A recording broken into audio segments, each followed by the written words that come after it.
अगदी किरकोळ भांडणं तुम्ही बाहेर गेल्यानंतर बातम्या वाचल्यानंतर कळेल की किरकोळ भांडणाचा संदर्भ काय आहे. किरकोळ भांडणं बाजूला ठेवायला मी सुद्धा तयार आहे आणि मी सुद्धा सर्व मराठी माणसांना या हितासाठी महाराष्ट्राच्या हितासाठी मराठीसाठी एकत्र येण्याचं आवाहन करतो.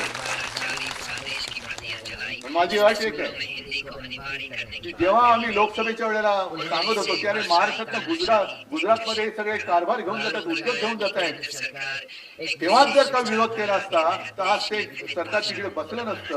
आज तिकडे महाराष्ट्राच्या हिताचा विचार करणारं सरकार आपण केंद्रात बसवलं असतं आणि राज्यात सुद्धा आपल्या महाराष्ट्राच्या हिताचा विचार करणारं सरकार बसलं असतं. त्याच वेळेला हे काळे कामगार कायदे आपण फेकून दिले असते कचऱ्याच्या टोपलीमध्ये. पण तेव्हा पाठिंबा द्यायचा, आता विरोध करायचा, व परत तडजोड करायची, हे असं नाही. महाराष्ट्र त्याच्या आज जो कोणी येईल त्याचं स्वागत मी करणार नाही, त्याला मी घरी बोलवणार नाही, त्याच्या घरी मी जाणार नाही, त्याचं आदर स्वागत त्याच्या बरोबर पंक्तीला बसणार नाही, हे पहिले ठरवा आणि मग महाराष्ट्र त्याच्या गोष्टी करा. बाकी आमच्यातली भांडणं मी आज सांगतो, ठीक आहे, भांडणं माझ्याकडनं नव्हतीच, कोणाची मिटून टाकली, चला पहिले हे ठरवा महाराष्ट्राचं हित.